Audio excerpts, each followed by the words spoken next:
Welcome to this video. This is coverage for round 8 of the Norway chess tournament, and it's a bit of a late upload. Normally I'm somewhat quicker after the rounds, but I didn't manage yesterday. There was a bit too much to do on my side, plus the opening match of the Football World Cup, or soccer for the Americans. And yeah, this I needed to watch, and for once I got a bet right. I bet 3-1 in favor of Brazil, but it wasn't me that bribed the referee to give that. Okay, let's start with the video. First game I'm going to look at is Topalov. Let's see what happened there. We have an English opening, c4, e5, and Topalov goes for bishop to b4.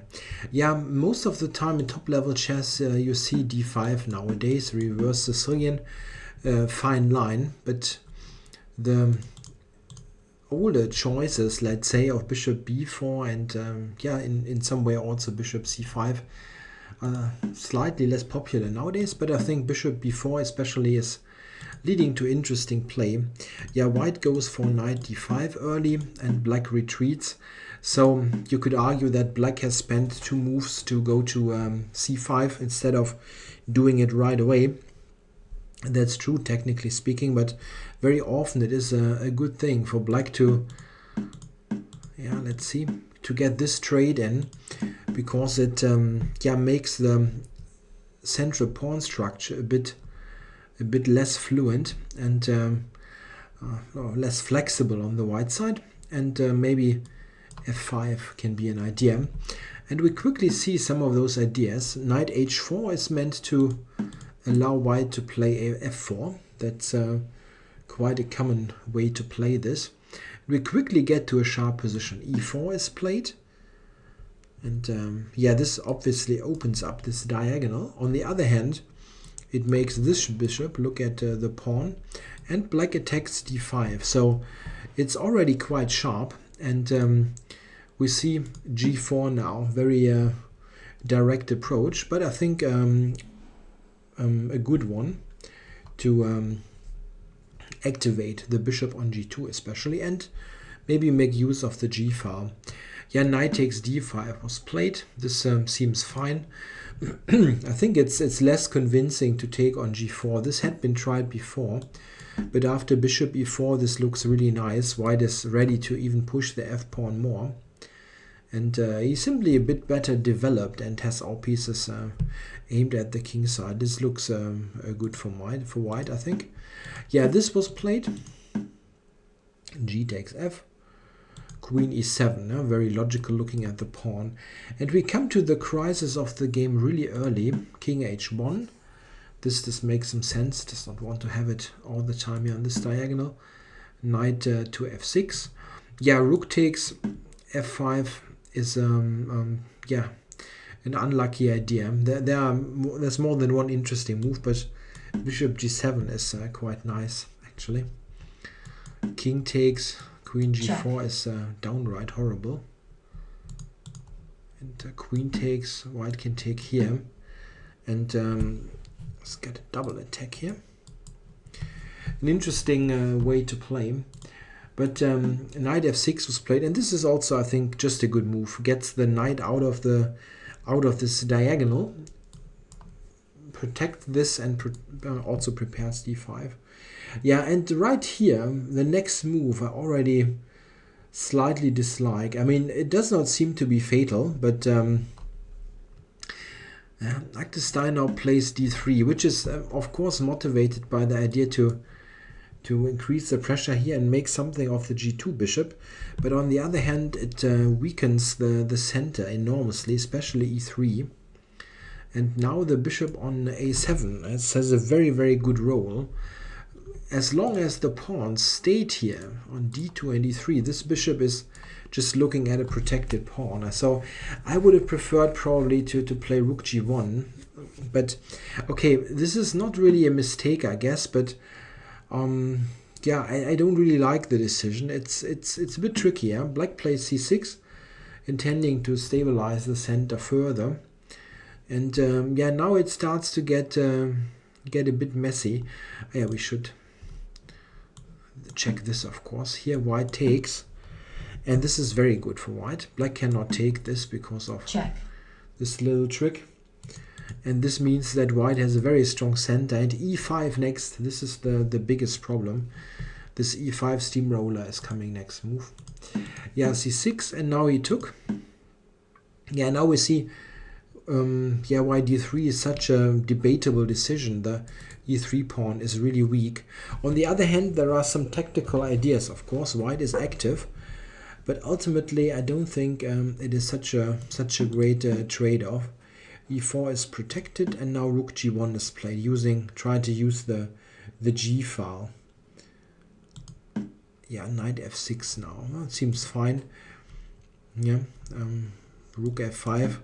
It's a bit tricky because white gets through to g7. It's not the decisive thing, but you don't really want your rook, the rook coming into g7. The move knight f6 played by Topalov just seems to be simple and strong.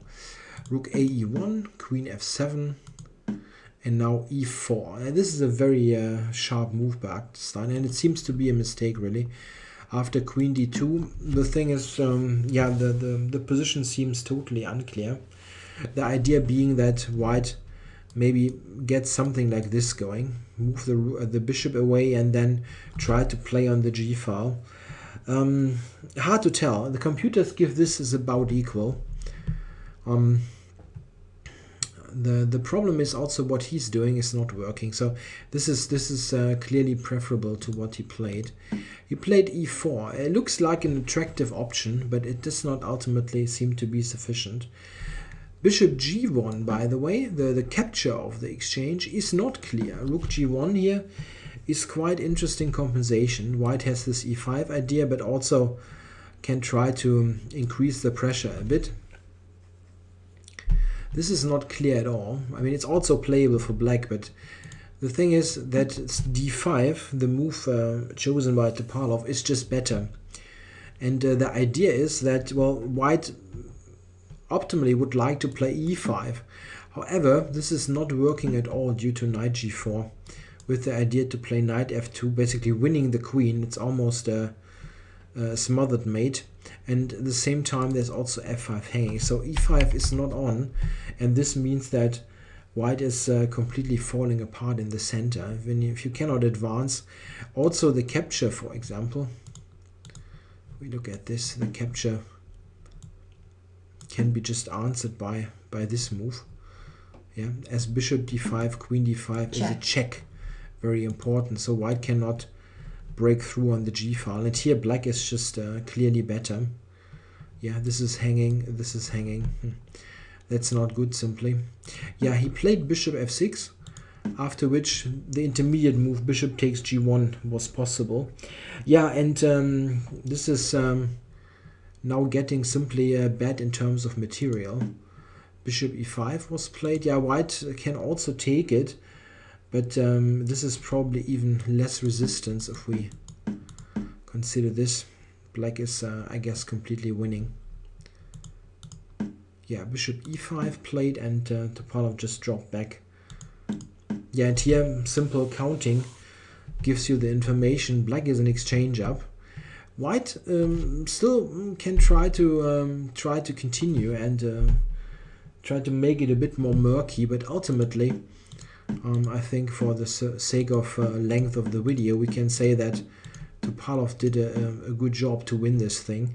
There were on one or two occasions the computer points out a quicker win, but this is a moot point. If you see a convincing win, one convincing win, then it's totally okay. The computer will very often point that out. Sometimes it's just better from a human point of view to play a continuation that is, let's say, +3. And if you compare it to a +10 continuation, +3 is very often just as winning as +10. But if the +3 is just, let's say, a completely simple to play endgame with a piece up, and the +10 is you have an extra rook and an extra piece, and the other guy is doing some sort of yeah, Hail Mary last try attack, then you should just take the endgame and win it easily.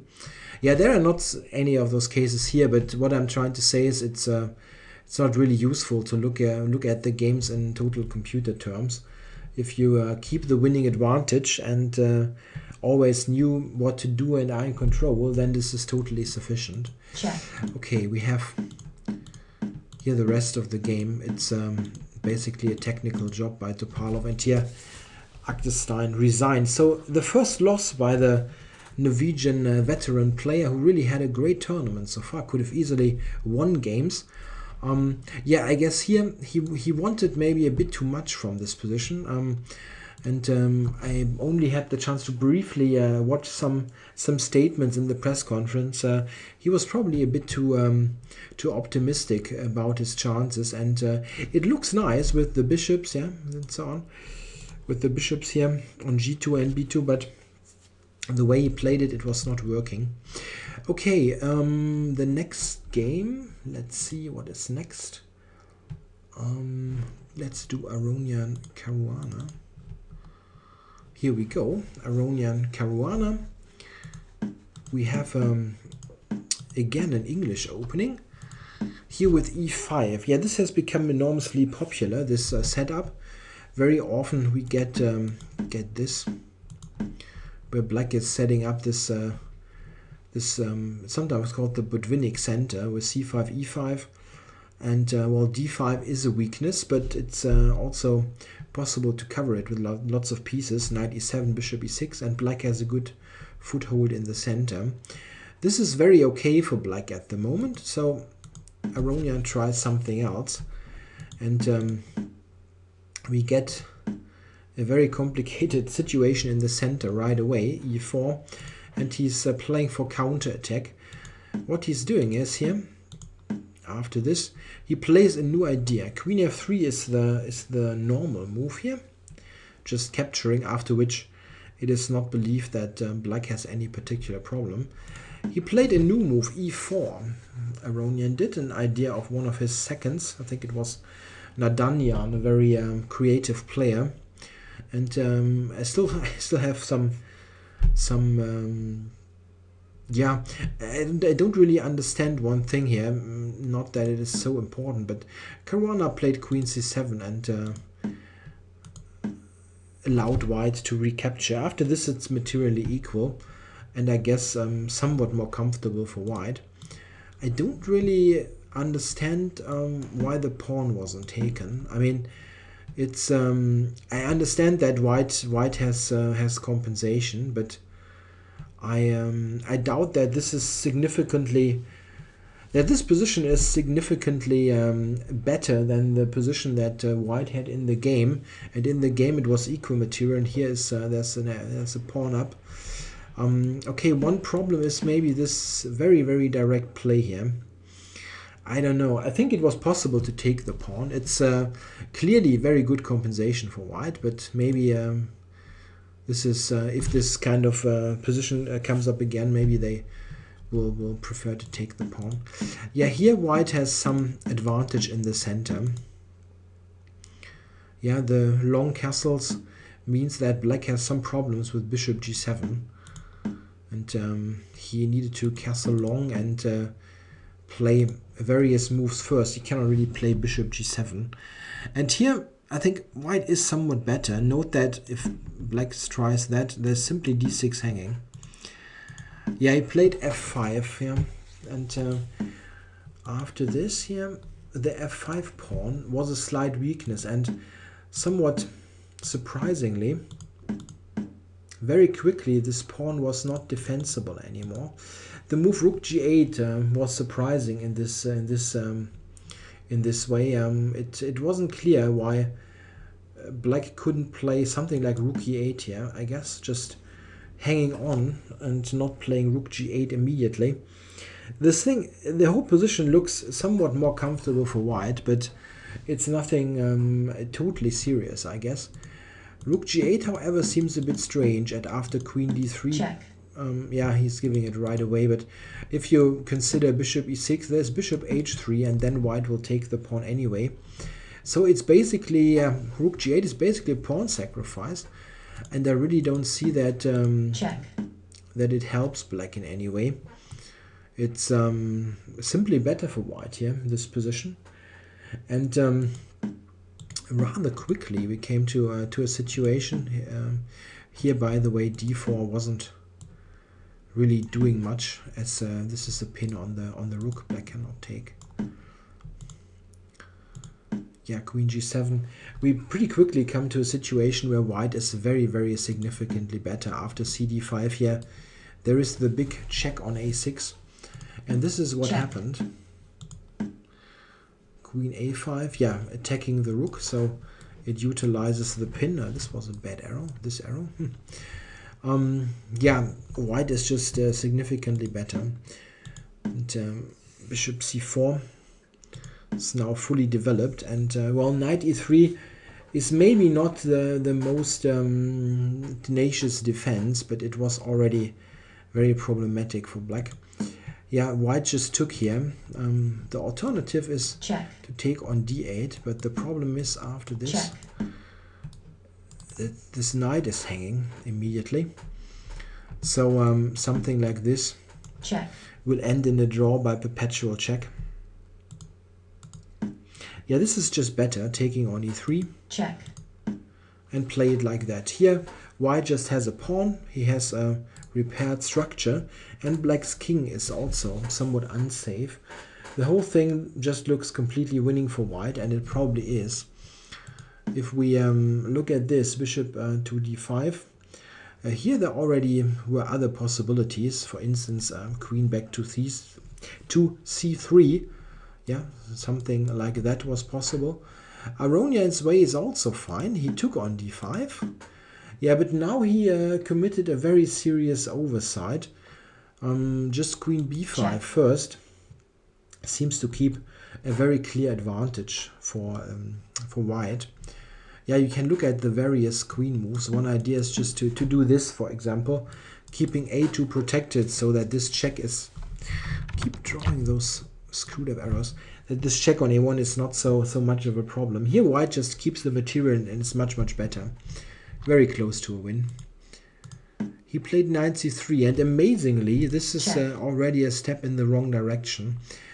Here with knight d1 or king d2, something like this, white could have continued, still being somewhat better. Yeah, the knight is securing the king and those pawns here are still weak. However, he played king b2. He had planned this beforehand, but had overlooked a very important resource. After this, king a3. Otherwise, it's check again. There's queen d2. And now, all of a sudden, the whole situation has changed. There is this annoying pin, and there's queen c1 check.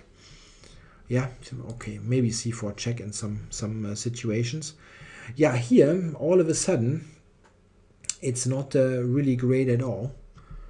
White really has no big possibilities. If we look at king a4, for example, trying to run away, there is d4, and black's counterplay gets very serious. The computer is on 0-0-0 here, probably seeing some sort of perpetual. In the game he tried f5, king b7, and queen to e8, but there is simply no win there. If we look at this here, queen f7 was played. If white tries this, for example, you can go here, as after knight d6. We have a very obvious perpetual. Yeah, in the game, the perpetual was given in this way, and now game drawn. Yeah, this is really rather typical of Aronian's tournament. He really has good positions at times. For instance, against Carlsen, very good positions, but does not seem to be able to convert it too clearly. He makes some small inaccuracy, and then it's very often, it costs half a point, sometimes the whole point. So not great. Caruana was in big trouble here, so a bit of a lucky escape in a way. Okay, the next game is Grishuk against Giri. Here we go. Again an English opening, and we have a very funny move order now. Grishuk is playing e3, a very uncommon move, but it has some idea, and the idea is to well, yeah, get d4 in. Let's see it, knight f6.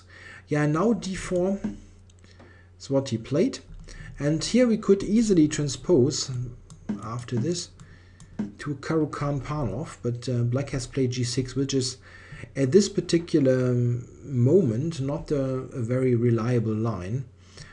Yeah, I don't want to get into this too much. There is queen b3 here, which is the problem in a way. Yeah, black is forced to play e6, which is not so great, or give up a pawn. Yeah, this didn't happen. Giri played bishop g7. What he ideally wants to do after knight f3, then take and d5, and this is perfectly okay for black. Very normal and good line, because now queen b3 is far less of a problem. Black can simply capture and castle. Yeah, but Grishuk played d5, and this is funny. It's really like setting up a Benoni with the move e3, which looks rather useless. So white is saying, okay, I can play e3 in a Benoni structure. It still is okay for me. Yeah, we come to this situation. Put this on the board quickly. All very normal Benoni moves, and this would be a theoretical position if the pawn would be on e4. It isn't. Quite funny, and Giri wants to make use of that. He plays knight h5, and the idea is after bishop e2, slightly mysterious this move, but we will see the point later, that after knight h5, now e4 is really just a whole move down compared to a known theoretical line. So he wants to play f5, yeah? And yeah, we see that this was an idea of the bishop e2 move, attacking the offside knight. Yeah, and now we come to a very mysterious situation in the game. At least for me, it's mysterious. I mean, maybe I'm just too maybe my view on this is too simplistic. But Giri now played knight e5. And this I didn't understand simply. I would have thought that just retreating the piece here would be almost forced, after which, I don't know, it's a very complicated position. Maybe you can argue that white has now the opportunity to play b4, and white is slightly better, maybe, but if this is really great for white, then the Benoni must be yeah, very dubious opening. I mean, e3, rook e1, all very slow moves, and yeah, however, I don't think this is a big deal for black. He played this, and the problem is after f4, black must retreat. Here, by the way, knight g4 was in fact a move, as weird as it looks, but it was a move.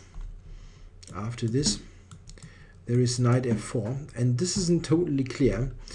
Clear is that this is not a good idea, as black is going to deliver a very quick checkmate. So there's probably yeah, rook f1 or something that needs to be played, and then black has some compensation for the piece. Yeah, for instance, there's something else, but this is a possibility which seems to give black quite decent compensation for the piece. Yeah, well, he went back to f7. Yeah, and now Grishuk just took this pawn, and to be honest, I really don't see the slightest compensation for black. He's got two bishops, but they're not doing that much. And first and foremost, your whole king position is yeah, or let's say your whole king side position is really weak. Despite white having given up his light squared bishop, the light squares especially are tricky. So white is maneuvering his knights towards this f5 weakness. b4, very typical move, trying to fight for the d4 square if the c pawn move, and this happens. Yeah, and here, I mean, white is just extremely comfortable. Can argue here if knight d4 was best, maybe bishop b2 was best, trying to exchange those first and then go over to d4 with the knight so that it cannot be taken. In the game it was taken, which is not really a move you love to play. Your g7 bishop is not exactly bad, but it was a case of, yeah, what else? Yeah, and white is just substantially better. Check.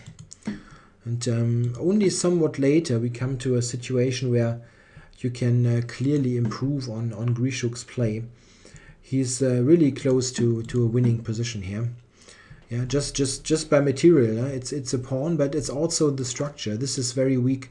All black's pawns are weak, while white's pawns are not so easily attacked and taken. Yeah, it's interesting. Here he gave up c1 temporarily, but d7 is not, yeah, cannot keep it. The only way really for black to continue is queen trade, after which, of course, this endgame is fantastic for white. He's on the 7th and he's attacking still f5, d6, and b5 is also more weak, more of a weakness than a strength. Rook e7. Check. Yeah, all this is seems perfectly okay. And yeah, here I guess is a point where you can try to improve. It seems that rook e8 here is the strongest move. It attacks this again, and it also intends to go behind. Something like this, for example, check, is quite nice. Yeah, getting here with the tempo and still attacking here. If white gets b4, it's all over.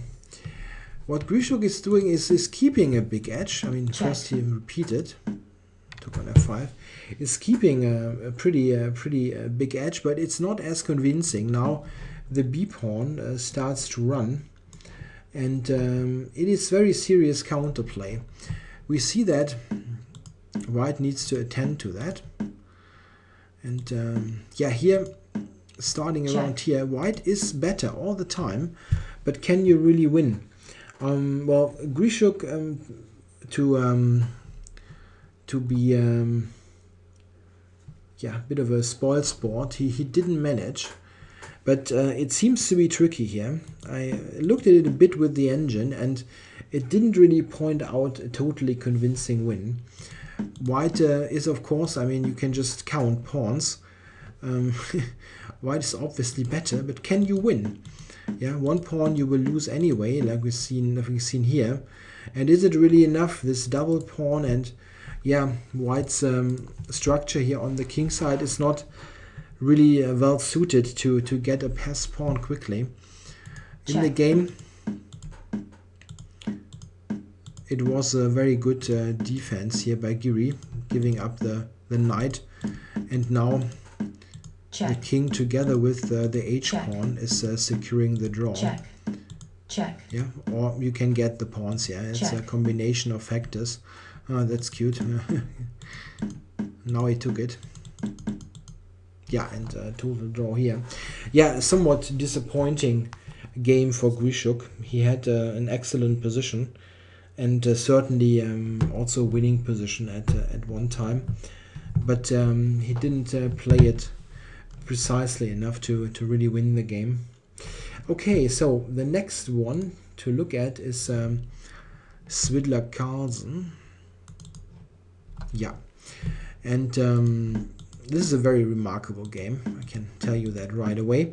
We have a reversed Sicilian with c4 e5, and now Carlsen is playing a very interesting line. He's playing f5, sort of a reversed Grand Prix attack with f4 on the white side, and here it is, of course, f5 for black. Yeah, the Grand Prix is an opening that is in fact quite playable for white. It does not have a super great reputation, but it is playable, and with the tempo down, it's still a very yeah, it's a very useful opening. as it yeah, gets some aggressiveness into Black's play. And Swidler is playing with d3 here after some time. Yeah, he's not very well experienced English opening player. He's only recently broadened his repertoire, and maybe it probably wasn't really clear to him what to do. It seems that right here white can go d4. That's an interesting way, directly attacking in the center. After that, black plays e4, and here white has a choice, can go here, for example, or here, many possibilities. Another way to play this is g3. Yeah, this is this way of playing, for example, is recommended in those books by Romanian Grandmaster Michael Marin, or Michael Marin, as they sometimes have it in English. Sounds funny, Michael Marin. I know, like some DJ or something. Yeah, well, this Grandmaster opening repertoire books recommend this approach. Complicated stuff. Black has his chances, but white has some ideas to attack the center later. Yeah, it seems that Swidler was more or less inventing it as he went along. Here, for example, I would definitely play bishop d2 to avoid the double pawns. It's not a problem that those pawns in itself are weak. That's not true. If we look at this here, those pawns are of course not weak. Yeah, black cannot attack them and win them. How should this be possible? But it's the problem is that they are not easily moved. Yeah, the only move that is possible in terms of keeping a healthy structure is c5. And this is, for example, a move that white could play here. I would prefer to play it at this point probably bishop d2 to be able to recapture with the bishop. It's nothing great for white, but okay. Check. This was still okay, but now rook b1. Okay, we can do that. Queen e8, typical move. Queen h5, f4, bishop h3. This is the very straightforward attacking plan that black has, but straightforward can also be dangerous. Yeah, and now Swidler played queen b3, which is one of the first step in a somewhat strange direction. He, as he said after the game, that the b6 he had overlooked, which seems quite funny. But okay, it can happen. You have those days. Yeah, b6 is simply stopping this move. Of course, here bishop b6, just a blunder of a pawn, and then queen b3 does not really make much sense. Yeah, knight h4. Here bishop b3. This is the next strange move that is not really fitting in any way to the position. And the strange thing is that the reply by Carlsen is very simple. I mean, f4 is the move that will happen in every blitz game here. Well, what else is there? White must take, and queen h5. And now black gets all the activity on the queen side, on the king side, that he can get, yeah, or can hope for. Yeah, needs to retreat white, yeah, and bishop h3. So great position for black already. You see that knight g4 is on the cards. The rook on the f file is playing, and white really has no big play. I mean, the queen side is frozen, and the queen is offside on a3. Very often the reason for suffering an onslaught on your king is that your own queen is misplaced. It cannot help the king, and here this is such a case. Around here, white already is in very serious trouble. Yeah, bishop h3, queen h3, and king h1. Yeah, it's very tough to give white any advice. Rook e8 and queen b2. Note that something like that is losing outright, yeah, with the idea rook f3 and mate on h2. And this is directly over. Yeah, played queen b2. And now e4 was played. Also a very nice move, attacking this important defender of the king. Yeah, and the thing is, look at the structure. What should white do? I mean, he took on e4, yeah. pretty much knight g5. Sorry, knight g5 first. And he took next move, but there really is no great move here. You cannot really take, I mean, you can, it probably does not make much of a difference, but this just looks strategically terrible. c4 is also falling, and white has one of the worst pawn structures in recent history. Really, really bad. Knight g5, queen h5. Okay, the queen needed to retreat. Yeah, and here maybe rook g1 was the relatively toughest, but it's just a wreck of a position. Yeah, white took here, and now knight g4 played. Yeah, threatening mate on h2. White must retreat, and now the knight takes on c4. So black is even getting all the material back. Yeah? If we look at this position, this is really remarkable. After 22 moves, the world champion is black has an equal material position where white's pawn structure is just amazingly bad. It's totally, it's just weaknesses. Yeah, there is nothing good to be said about it, and black has those active pieces plus a mating attack in a way, so it's a total win. And yeah, let's see what happens. g1, d5. In this position, rook f takes f4 was already possible with an outright win. The idea being that Check. Here knight h3 is a very strong move, attacking here, and on e2, and all that combined is killing white. This didn't happen. Carlsen played d5, which is not a mistake. I mean, you can do it. White is simply without any move. Queen b5 was tried, and yeah, here we come to an absolutely remarkable situation in this game. Carlsen, we can check how much time. He took some time here, 15 minutes almost. And this is a case where it is so totally winning that you sometimes really lose your thread. At least it happens to, normally it only happens to non-world champions in a way. I know that this is a typical mistake that I make sometimes in games when I think, okay, this wins, this wins, this wins, or this move also wins. Okay, let's play that. And then I pick exactly the one that does not win. Here it is funny. Carlsen took 15 minutes. He took on f4 with the rook. It looks like a nice move at first. Yeah, this kind of pseudo sacrifice here. White cannot. Yeah.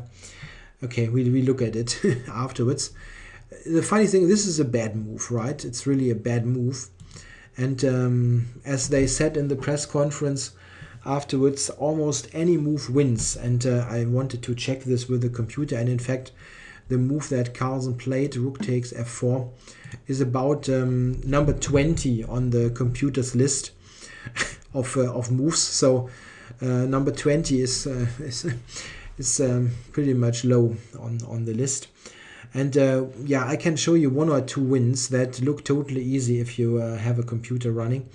For example, the easiest one is probably Check. this. Yeah, takes and takes. Yeah, now f2 hangs, f3 hangs, and white has no move. It's yeah, it's not clear what he overlooked really. Maybe something like this. Check. And here's some ghost. We had seen some ghost here. It's the mate thread here. And here c4 is protected. This is one win. Now there are, as mentioned, many others. There are like half a dozen moves that kill white outright. Knight takes here is also a win, for example. Takes. Check. And again this move. It was more convincing before, but here it's also sufficient. Threatening to take the exchange, threatening on f4. It's no move simply. If white wants to keep this here, can also just take here. White has no check. f4 hangs with check, e2 hangs with almost, yeah. Yeah, it does hang with check because of the knight f4 fork. Yeah, I don't want to continue here. There are too many wins. And what Carlsen played is it's really remarkably one of the moves that do not win. Yeah, one of the very few. Black still has the better game, but it's not an outright win. It Check. seems that if we look at this, the check here, here, what he had overlooked is the move Queen F3 is answered by Rook G3. And this is what he had overlooked, I guess. I think he might said that in the press conference. He didn't say that much in the press conference because he was so totally disgusted that he didn't find any direct win here. I think this is what he overlooked. The weird thing is, after this, yeah, White has an amazing resource, and Swidler found it. I mean, at first this looks also quite overwhelming, yeah. If White would take, there is a very big fork, and Queen F3 is still a threat. But White has a spectacular move. Rook takes G7. It's quite funny. Yeah, if now King takes, maybe this was the best chance. Yeah, there is Queen D7 check. And after this, White gives a number of checks, but at the end probably, if we continue this, there will be a queen trade here. Check.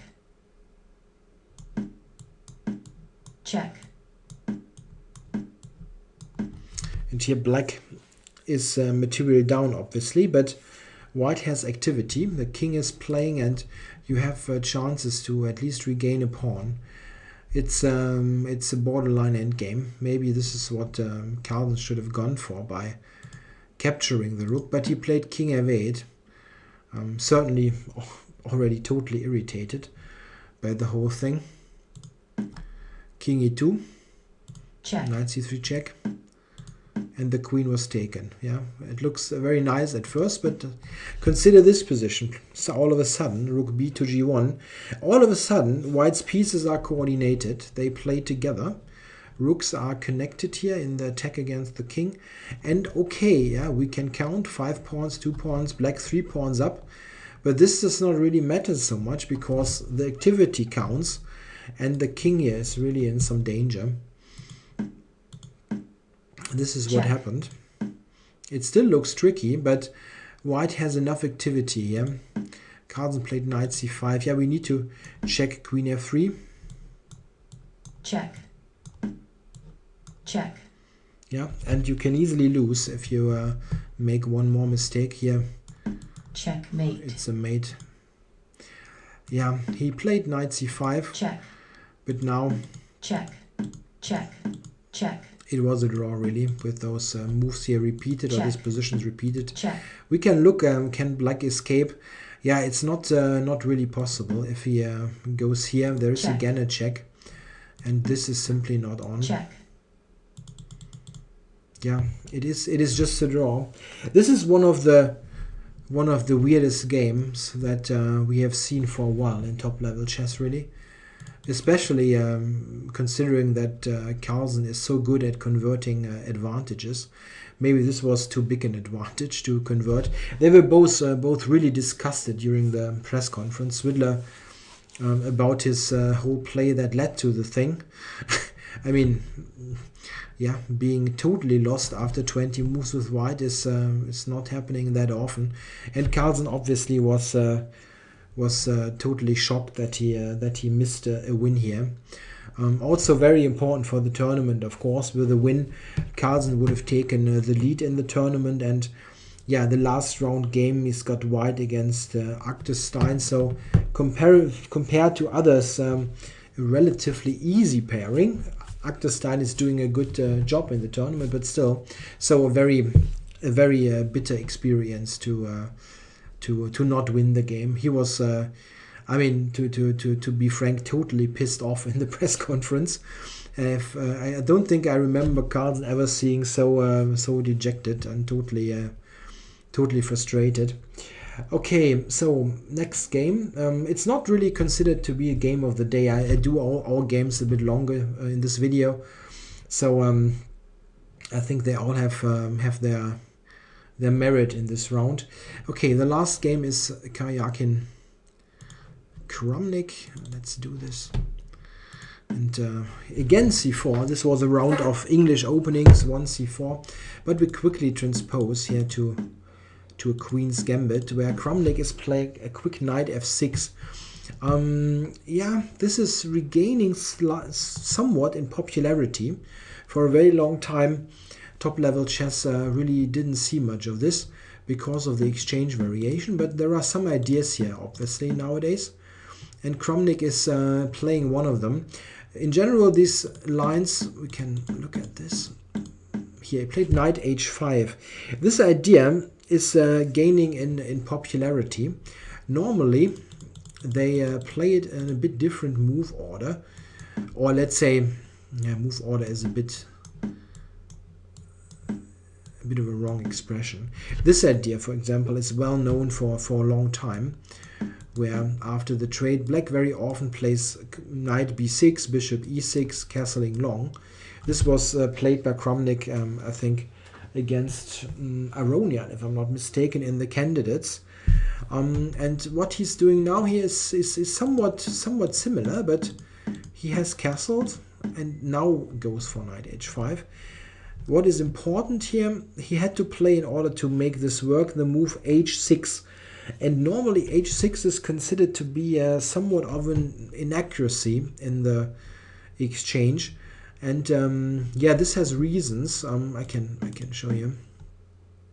Can show you later.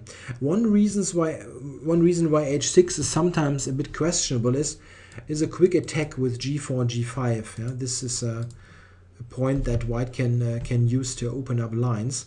This is not happening in this game, but there's also a second point, and we see that much later. Quite curious, this choice here, knight f3 to allow knight f4. I would have expected knight e2 really, but okay, he allowed that, and after this the knight retreated to g6, and now h4.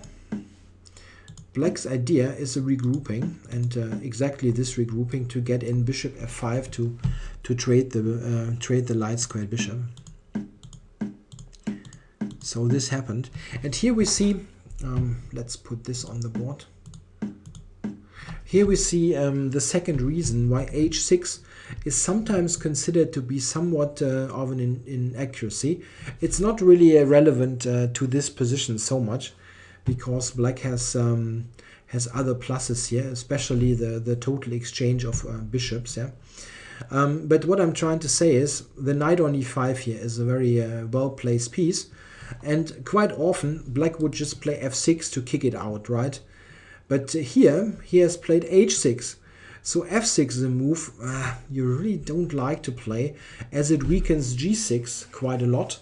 Yeah, it can be used g6 for a piece like knight to g6, but also there's a weakness on the king side, and also it makes your structure totally inflexible. If we look at this, you cannot move the g pawn here ever, and this is not very comfortable to do. It's not so relevant here as mentioned, because black has already achieved something. He has exchanged all bishops, especially the light squared bishops. This is nice, as he has got his main structure on light squares, so you want to get rid of this bishop. And it's also very nice to have the knight on d6, which is the ideal post for a knight in this pawn structure, very often called the Carlsen pawn structure. The knight on d6 is looking at many important squares. For example, any idea of a minority attack is simply gone here, as the knights will always have good squares on c4. Yeah, we had some small improvements here. After a5, black might be able to play a4, so white stopped this. Also meaning that at the queen side there's nothing happening. The only play left really for white is f3 e4 at some point, but it's hard to see. Yeah, notice rook g4 is played, knight a6, rook f4 is played. So Kramnik is basically signaling, okay, I'm shuffling here, I don't see anything. You want to continue or not? He didn't offer a draw. I think this is not allowed anyway due to anti-draw rules, but it is sort of a silent draw offer, and Kramnik is not going for it. He plays knight e4, and I'm not sure that, I mean, at the end you always, hindsight is 20/20, but maybe it's really better to keep the pawn structure as it is. I mean, this is not a mistake, but we see that here in this transformation of pawn structure.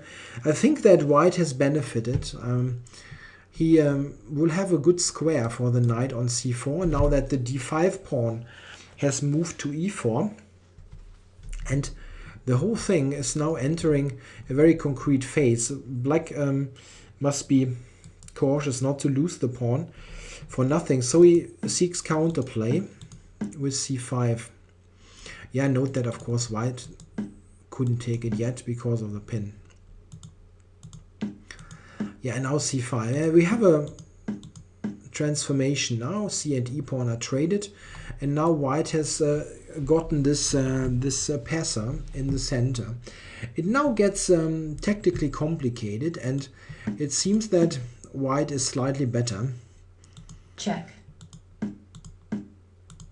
The very critical position, however, arises only later. Yeah, in these complications, the d pawn now is running. Yeah, okay. Briefly, after e3, white cannot really take. Rook takes. Check. Is easy, and knight takes leads to a very awkward pin. Can argue how to do it first, but even the direct rook e8 is slightly annoying. Cannot move the knight now. Incoming challenge. No. No. How can I close this even? So, I should. Yeah, no, I'm not being able to challenge again. King c2, knight g4, d6, and here I think is a very decisive moment.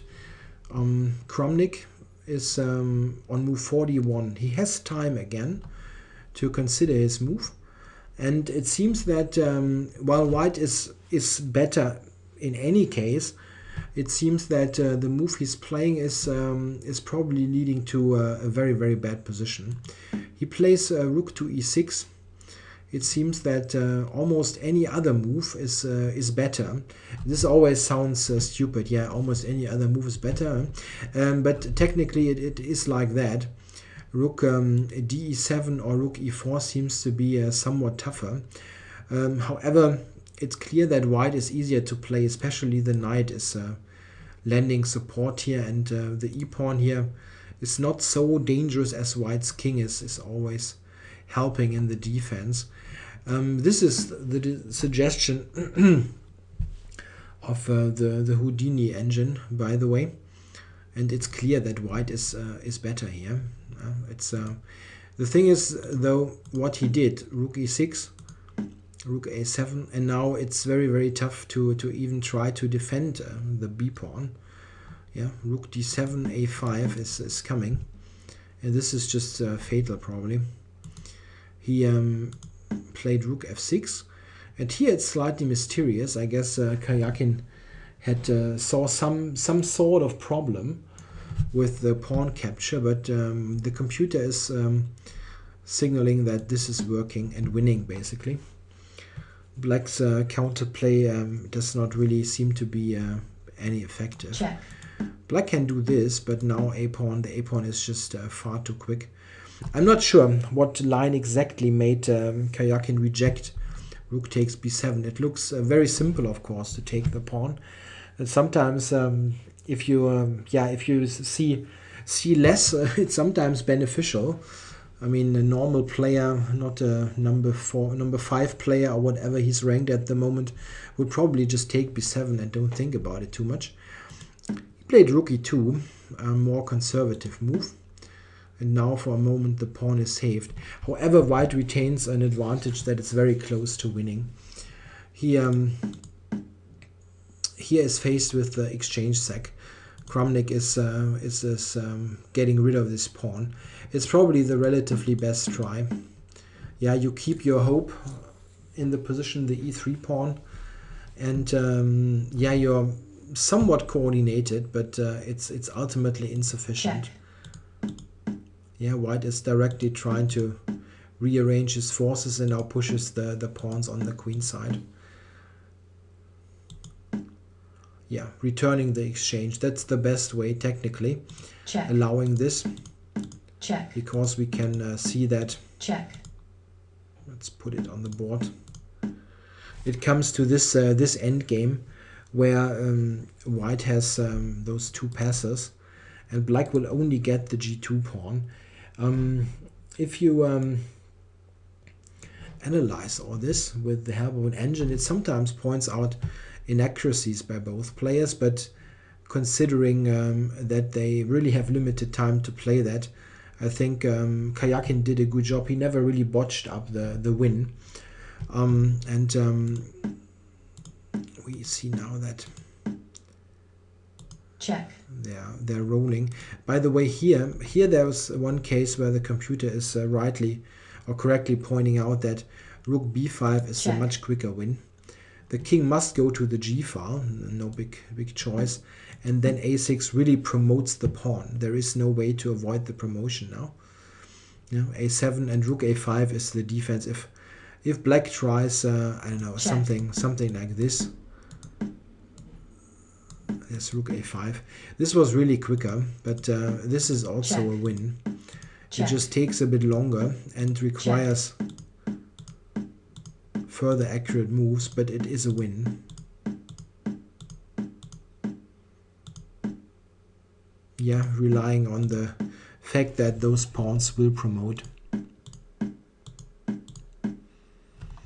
Yeah, it's not a position where some sort of fortress is possible. Sometimes rook and pawn against queen is a draw, but this is not one of those cases. The pawn here is too far advanced. In any case, to have a fortress with rook and pawn against queen, you need the pawn to be able to cover two squares. Yeah, for example, if the pawn is on f7, that's a totally different story. This is just a total win, and the computer is seeing a mate. By the way, it's which is not relevant for the human in a game, but yeah, this is how it happened. And here black is in Zugzwang. He will lose the rook. Where should the rook go? We can look at various things by check. For instance, like this, you can lose the rook. So a very important win here for Karjakin against Kramnik. This was a battle of co-leaders. They both had a +1 score. This way Kramnik is back at 50% and Karjakin climbed to the +2 score. Quite surprisingly, if you consider that until move 120 or so against Giri he was lost and totally out of it, and then by a miracle he won, and then he won this game where Kramnik could have just repeated moves, by the way, and Karjakin after the game said he would have taken the draw because, well, he didn't see any way forward. And this is also a way to win a tournament. I'm not criticizing his play, he's just doing what needs to be done in those positions. But sometimes it in a way you get those chances, and then grabbing it. It's a different story, but he's doing it. He's getting some chances and he uses them. So we can look forward to a final round that sees Carlsen certainly trying against Aktestein with white, trying to get to a +2 score, at least reaching a tiebreak. They will have tiebreaks, I think, with rapid games if they are equal on the first place. And I'm not totally sure. Let me look this up. We have, where is it? Karjakin plays black against Caruana, also interesting. Caruana has the chance with white with a win also to get to the top again. Interesting pairings. So I hope you enjoyed this coverage. This didn't have a game of the day, and this was all games for a bit.